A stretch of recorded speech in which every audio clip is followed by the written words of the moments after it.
Recording. All right, so these are the Siemens feeders, Schultz or whatever, that Bilsef made a controller board for. These cables don't work, so I made some new cables that will work with his board that just use a standard 4-pin, since that's all we're using. Basically, there's a 30 volt, a ground, an RX, and a TX that we need to get to. In order to put this in, we have to disassemble this feeder here. Now, some of the feeders I found have Torx, like this one here these are Torx screws.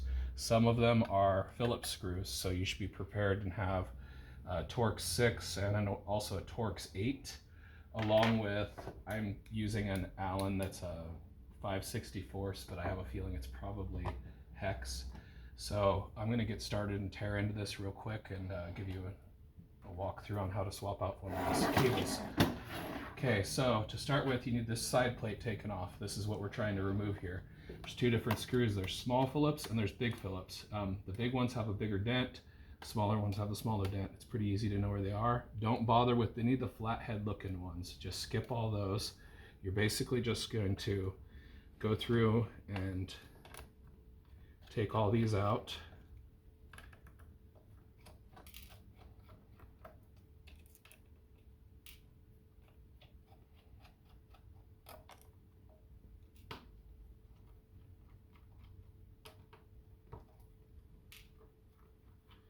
And if you keep them separated, obviously goes back together a little quicker. The bigger head versus the smaller head screws. Also, there is a longer screw here in a minute that we'll take out when we take off the bottom plate, which we need to remove the electronics for access to this. But we'll get to that in 1 second. Those are the only ones you have to really pay attention to because you can put them in the wrong spot. And then you have to track them down. So this is how this comes off. It's taped basically onto the motor, so you just pop it off. Now once you get this off, you can see here we have the cable and how it's held in, and it's held in. It has a ground strap here to the ground this connector. I built these to maintain that ground thing in there, but the connector is not grounded, so it's kind of useless, but it is there. I figured to do it anyways. So when you have these open, very often there's a lot of junk down in here, and as you can see here, there's some old tape that's jammed in there. So oftentimes you might want to get in here and clean everything out, because I mean there's components and spiders and all sorts of stuff in there. So usually I dust them out a little bit. I know there's a maintenance procedure to oil these also, but I haven't yet done that. All right, so next, to get this out, in order to get the cable out, you have to flip it over on the top, and these are the longer screws I was talking about. They have the smaller head, but they are a longer screw, so you keep those 4 separate from the rest so that these don't get lost, because like I said, these will go in on the side plate, and then when you go to need them for this, you start digging around trying to find them and they're missing. Okay, so there's the cover. Now this is the electronics that needs to come out, and this is that 5/64 I was talking about, which I have a funny feeling is metric. Let's see here. 2mm seems to fit also, so keep that in mind.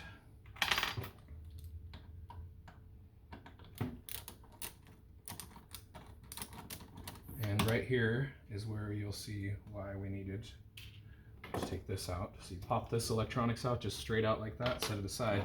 Now you can see the cable where it runs through over to here. So then you just pull this little foam out. You are going to want to put that back in because it kind of protects it and also keeps it from cutting the wires here on this little bit of an edge in there. So it does serve a purpose. Now this is the third one of the Allen standard hex. Take out that little piece. Now this side, you pop this guy out. This is the motor connector that you want. It's this 4-pin, and these are not the standard, not the same crimps I had in-house, and I'm kind of using what I have in-house, so I'm actually going to replace it with, it's a bit of the wrong connector. It's a standard, whatever, Molex or whatever it is, but that works. It just doesn't retain the locking. If you want the actual real ones, you can order the crimps somewhere. I think the numbers were on Bilsef's page for this. Now, to get this out, you have to put this notch towards the back, because otherwise it's very tight in here because of the ribbon cables and everything. So if you really wanted to, you can repin this, pop the pins off. That makes it a bit easier, but it is very, very tight in here. Oh, actually, I'm wrong. You have to put that towards the back.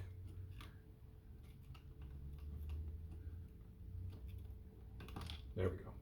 All right, so now that one's out completely, and the new one I'm going to just lay in, and it's easier to get back in if you just have the crimps off, so I'm just leaving the crimps out, and I'm going to push them through here. Now, once you get this up, that in like this, you leave the loop, take the little foam thingy, wrap it around the cable, and jam it in on the back, because that's where the cable is going to rub. So that helps you protect your wires. So now this goes in, that goes there. I made it so that this braided metal does touch the little grounding strap. So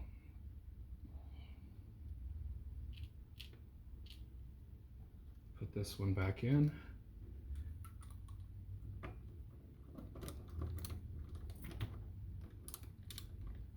Okay, and then here, you need to organize these by your pin out. I know what the pin out is. I know that it's 30 volt on so the bottom pin is 30 volt, the second pin up is ground. The third one I believe is feeder RX, and then the other one's feeder TX.